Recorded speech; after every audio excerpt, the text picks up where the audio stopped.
लोकसभा चुनाव 2024 से पहले एक बार फिर दलितों के अपमान का मुद्दा गरमा रहा है। बिहार के मुख्यमंत्री नीतीश कुमार की ओर से पूर्व सीएम जीतन राम मांझी पर आपत्तिजनक बयान देने के बाद बिहार की राजनीति गर्म हो गई और मांझी दलित समाज का अपमान बताकर लगातार नीतीश कुमार पर हमला बोल रहे हैं।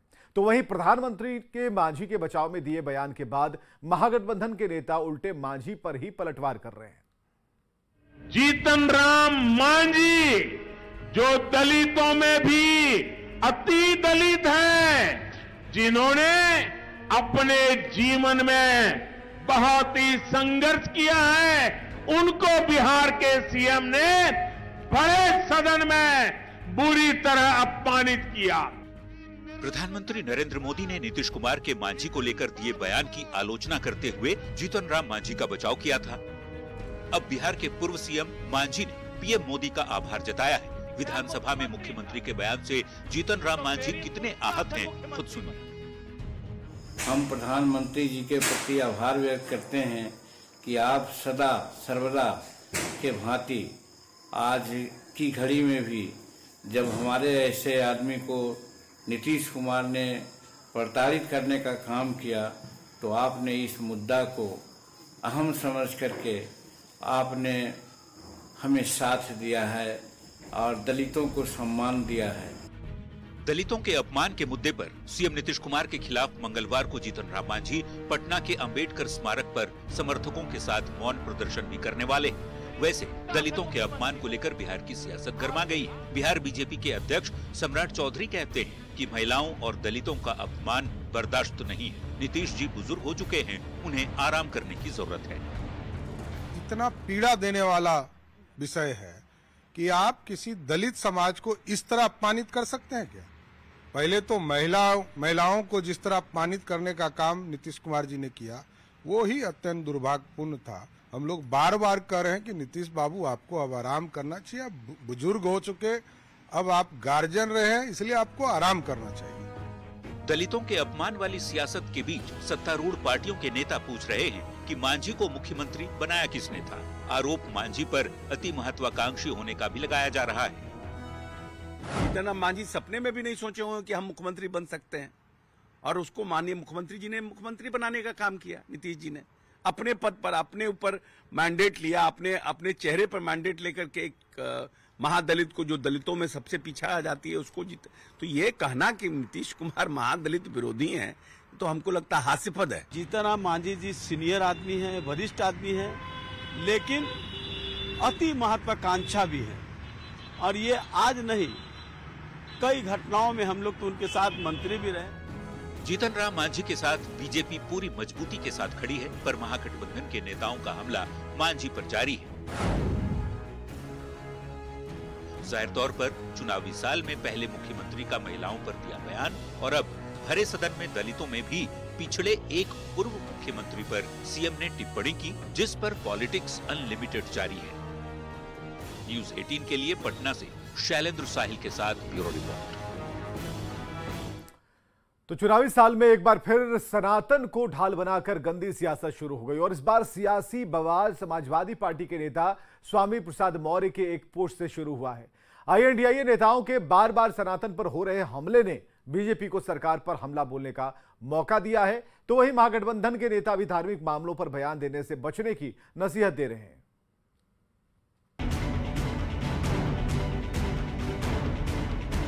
पहले राम और सनातन धर्म को लेकर सवाल और अब मां लक्ष्मी को लेकर समाजवादी पार्टी के नेता स्वामी प्रसाद मौर्य का विवादित बयान। दीपावली पर स्वामी प्रसाद मौर्य के एक पोस्ट ने आईएनडीआईए गठबंधन पर अटैक करने का बीजेपी को बड़ा मौका दे दिया। राम के बाद मां लक्ष्मी को लेकर स्वामी प्रसाद मौर्य क्यों सोशल मीडिया पर ट्रोल हो रहे हैं, तो उसकी वजह ये तस्वीरें हैं। साथ ही अपने एक्स अकाउंट पर किया गया ये पोस्ट भी, जो स्वामी प्रसाद मौर्य ने अपनी पत्नी की तस्वीरों को साझा कर लिखा है। स्वामी लिखते हैं, प्रत्येक धर्म, जाति, नस्ल, रंग व देश में पैदा होने वाले बच्चों के 2 हाथ, 2 पैर, 2 कान, 2 आंख और 2 छिद्रों वाली नाक के साथ एक सिर, पेट और पीठ ही होती है। 4 हाथ, 8 हाथ, 10 हाथ, 20 हाथ और 1000 हाथ वाला बच्चा आज तक पैदा ही नहीं हुआ, तो 4 हाथ वाली लक्ष्मी माँ कैसे पैदा हो सकती है? स्वामी इन तस्वीरों के जरिए लिखते हैं कि यदि आप दीपोत्सव में लक्ष्मी देवी की पूजा करना चाहते हैं तो अपनी पत्नी का सम्मान करें, उन्हीं की पूजा करें जो घर परिवार का ख्याल रखती है। मां लक्ष्मी पर स्वामी प्रसाद मौर्य की ओर से की गई आपत्तिजनक टिप्पणी के बाद सियासत बेहद तेज है। महागठबंधन के नेताओं की ओर से भी स्वामी प्रसाद मौर्य पर तीखी टिप्पणी की गई है और ऐसे बयान को पब्लिसिटी स्टंट बताया जा रहा है। अरे मौर्य साहब, क्यों चीट पब्लिसिटी स्टंट आप करते हैं? आप बड़ी पार्टी के बड़े नेता हैं, आपको इस तरह की चीट पब्लिसिटी स्टंट की क्या जरूरत है? आस्था पर, किसी की श्रद्धा पर इस तरह का बयान दरअसल बेतुकी बात है और एक किस्म की बेहूदगी है। जनता दल यूनाइटेड हमारे नेता माननीय श्री नीतीश कुमार जी सर्वधर्म सम्मान में विश्वास करते हैं और हम सभी धर्मों का समान रूप से और सभी धर्म ग्रंथों का भी समान रूप से सम्मान करते हैं और किसी भी राजनीतिक दल को इस तरह की टिप्पणियों से बचना चाहिए। अब उन्होंने क्या कहा, क्यों कहा, किस संदर्भ में कहा, पूरी जानकारी लेने के बाद ही इस पर कोई प्रतिक्रिया दी जा सकती है। विरोधी गठबंधन के नेताओं के बयानों से आहत बीजेपी नेता और एमएलसी नवल किशोर यादव एक कदम आगे बढ़ते हुए कहते हैं, सनातन धर्म पर हमले से पूरा यादव समाज आक्रोशित है। मंगलवार को गोवर्धन पूजा के दिन विरोधियों को हैसियत दिखाने के लिए यादव युवा इकट्ठे होंगे। कल ये गोवर्धन पूजा के अवसर पर इन पाखंडियों को, इन घमंडियों को हैसियत बताने के लिए बिहार के यादव नौजवान उपस्थित होंगे। चुनावी साल में जिस तरह से विरोधी दल के नेता जाति, धर्म और भगवान को लेकर टीका टिप्पणी कर रहे हैं, वो सियासत में कहीं से भी शोभा नहीं देता। आने वाले वक्त में ऐसे बयानों से तल्खी और भी बढ़ेगी, इसमें कोई शक नहीं। Bureau report, news 18।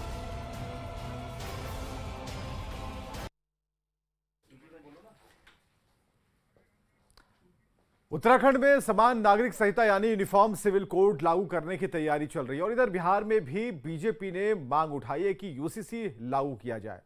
देश भर में एक कानून लागू करने की मांग के साथ ही सियासत बेहद गर्म हो गई है।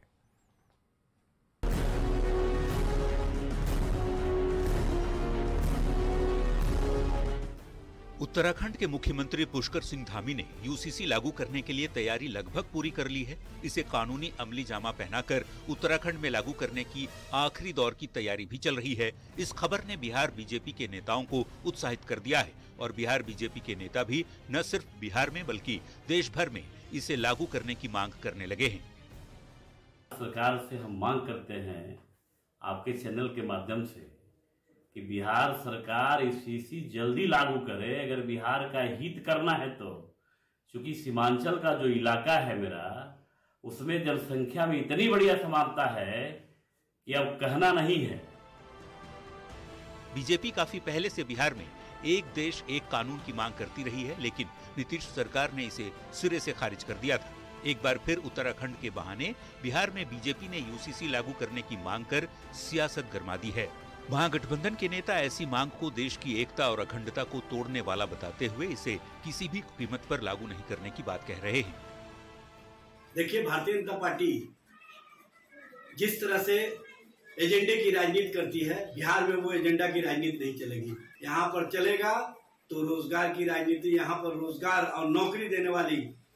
अरे रहेंगे सरकार में तब न लागू करेंगे। बिहार में यूसीसी लागू होने का सवाल ही नहीं पैदा होता है। हमारे माननीय मुख्यमंत्री जी भी कह चुके हैं। भाजपा तो बिहार में सरकार चला चुकी है। 15 साल से ज्यादा समय भाजपा बिहार में सरकार में रही, तो क्यों नहीं यूसीसी लागू कर लिया? किसी ने रोका था? बिहार में जनसंख्या नियंत्रण कानून, यूसीसी जैसे मुद्दे बीजेपी लगातार उठाती रही है और इन मुद्दों पर बिहार की सियासत में सरगर्मी भी खूब बढ़ती रही है। पर अब जब लोकसभा चुनाव सिर पर है, साथ ही महागठबंधन की सरकार जातीय गणना और आरक्षण का दायरा बढ़ाकर इसका फायदा उठाने की कोशिशों में है, तो उत्तराखंड के बहाने बीजेपी को भी एक देश एक कानून का मुद्दा उठाने का मौका मिल गया है। न्यूज़ 18 के लिए पटना से आनंद अमृतराज की रिपोर्ट। और शो के इस सेगमेंट में देखते हैं बयान बवाली, नेताओं के वैसे बयान जिस पर मचा है सियासी घमासान।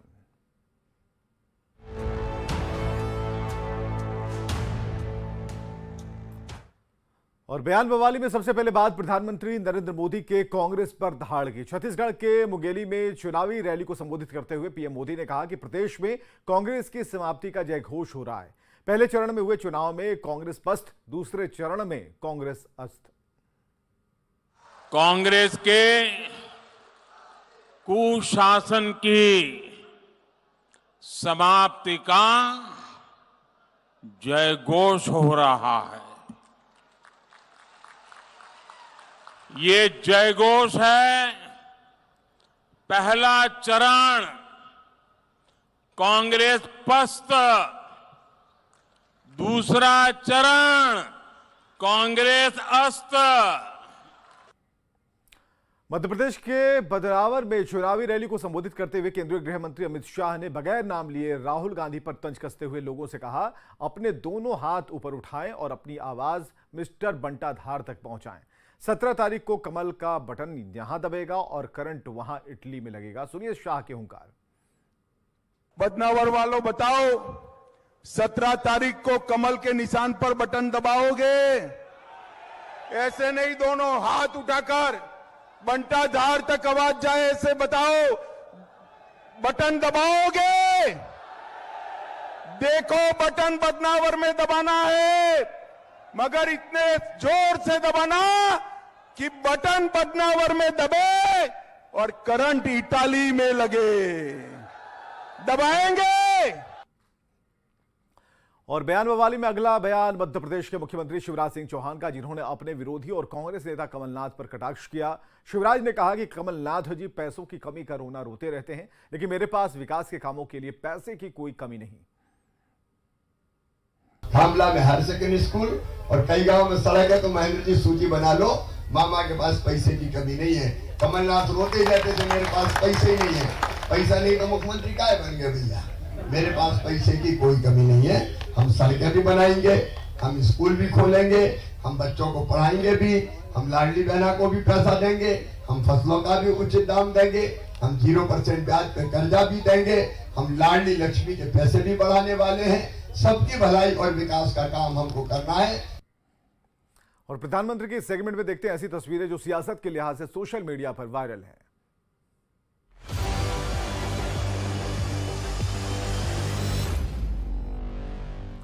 प्रधानमंत्री नरेंद्र मोदी हर साल या पैरामिलिट्री फोर्सेस के बीच दीपावली का पर्व मनाते हैं और इस बार पीएम ने हिमाचल प्रदेश के लेप्चा में फोर्सेस के साथ तिरंगा लहराकर दीपावली की खुशियां मनाई। पीएम के जवानों संग दीपावली मनाने की तस्वीरें सोशल मीडिया पर वायरल हो रही हैं।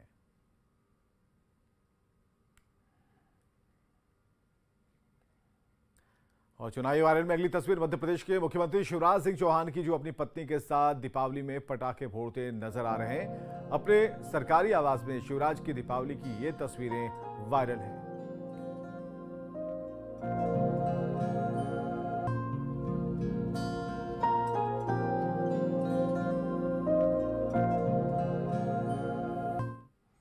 और देखते हैं चुनावी चौबीसा।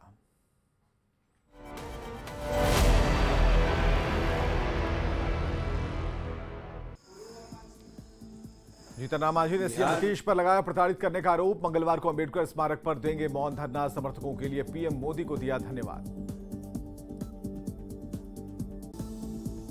प्रदेश बीजेपी अध्यक्ष सम्राट चौधरी ने सीएम नीतीश पर महिलाओं और दलितों का अपमान करने का लगाया आरोप। तंज कसते हुए कहा, नीतीश बुजुर्ग हो चुके हैं, उन्हें आराम की जरूरत। बीजेपी के राष्ट्रीय प्रवक्ता गुरु प्रकाश ने नीतीश कुमार पर साधा निशाना, कहा नीतीश कुमार नव सामंतवाद की तरह पेश आ रहे हैं। मांझी पर सीएम के बयान के बाद हो रहे विरोध के बीच जेडीयू मंत्री अशोक चौधरी ने सीएम का किया बचाव, कहा नीतीश कुमार को दलित विरोधी बताना हास्यास्पद। बुधवार को जनजातीय गौरव दिवस के मौके पर झारखंड दौरे पर होंगे पीएम मोदी। पीएम के आगमन को लेकर तैयारियां जोरों पर। पीएम मोदी के झारखंड दौरे पर जेएमएम ने बोला हमला, केंद्रीय प्रवक्ता मनोज पांडे ने की प्रधानमंत्री से राज्य की बकाया राशि देने की मांग। पीएम के दौरे को लेकर जेएमएम के बयान पर बीजेपी का पलटवार। बीजेपी प्रवक्ता प्रद्युत ने कहा, केंद्र के पास राज्य का कोई पैसा बकाया नहीं। जामताड़ा से कांग्रेस विधायक इरफान अंसारी की प्रधानमंत्री मोदी से मांग, कहा सरना धर्म कोड राज्य ने पारित कर दिया है, उसे केंद्र में भी पास किया जाए। प्रदेश बीजेपी अध्यक्ष बाबूलाल मरांडी का पीएम के दौरे को लेकर बयान। कहा, आदिवासी भाई बहनों में काफी उत्साह, भारी संख्या में लोग पीएम के स्वागत के लिए रहेंगे मौजूद। विधानसभा चुनाव को लेकर पीएम मोदी का एमपी दौरा। निमाड़ में जनसभा को किया संबोधित। बीजेपी के पक्ष में की वोट की अपील। मध्य प्रदेश के चुनावी महासभा में केंद्रीय गृह मंत्री अमित शाह विदिशा और गुना में किया चुनावी प्रचार। अशोकनगर और दतिया में जनसभा। मध्य प्रदेश के रण में बीजेपी और कांग्रेस के दिग्गजों ने संभाला मोर्चा। श्योपुर में सीएम शिवराज तो नर्मदापुरम में कमलनाथ ने जनसभा को किया संबोधित। मध्य प्रदेश के सीएम शिवराज सिंह चौहान ने कांग्रेस पर साधा निशाना। कहा, INDIA गठबंधन ने सनातन धर्म का अपमान किया, फिर भी राहुल गांधी चुप क्यों हैं। बीजेपी और कांग्रेस के घोषणा पत्र में समानता होने पर मध्य प्रदेश के पूर्व सीएम दिग्विजय सिंह का बयान। कहा, बीजेपी ने हमारा घोषणा पत्र चुराया है। मध्य प्रदेश चुनाव को लेकर कांग्रेस ने झोंकी पूरी ताकत। जावद और टिमरनी में कांग्रेस सांसद राहुल गांधी ने की जनसभा। भोपाल में किया मेगा रोड शो। मंगलवार को छत्तीसगढ़ में कांग्रेस महासचिव प्रियंका गांधी वाड्रा भरेंगे हुंकार। कांग्रेस प्रत्याशियों के पक्ष में करेंगे वोट की अपील। छत्तीसगढ़ के रायगढ़ में सीएम भूपेश बघेल का रोड शो हुआ कैंसिल। आम जनसभा में किसानों और महिलाओं से की बातचीत। छत्तीसगढ़ के मुंगेली में जनसभा के दौरान दहाड़े पीएम मोदी। कहा, मैं विश्वास दिलाता हूं जनता की तपस्या बेकार नहीं जाने दूंगा। रायपुर से बीजेपी सांसद विजय बघेल के कांग्रेस पर बोला हमला। कहा, छत्तीसगढ़ के लोगों के जन समर्थन का कांग्रेस ने किया दुरुपयोग। रायपुर में बीजेपी प्रदेश अध्यक्ष अरुण साव ने कांग्रेस पर साधा निशाना। कहा, सीएम भूपेश बघेल ने 5 सालों में जनता को ठगने का काम किया। छत्तीसगढ़ के जशपुर में विधायक यूडी मिंज ने बीजेपी महिला कार्यकर्ता के साथ किया दुर्व्यवहार। बीजेपी कुनकुरी थाने में यूडी मिंज के खिलाफ कार्रवाई की मांग। राजस्थान के कामा विधानसभा क्षेत्र में चुनाव प्रचार के दौरान मंत्री जाहिदा खान का विरोध। विरार गांव में विकास कार्य न होने पर ग्रामीणों ने जाहिर की नाराजगी। राजस्थान विधानसभा चुनाव को लेकर बीजेपी का घोषणा पत्र तैयार। 16 नवंबर को बीजेपी अध्यक्ष जेपी नड्डा जारी करेंगे घोषणा पत्र। तेलंगाना बीजेपी प्रमुख केंद्रीय मंत्री जी किशन रेड्डी का चुनाव को लेकर बयान। कहा, चुनाव में केसीआर और उसके बेटे की बुरी तरह से होगी हार।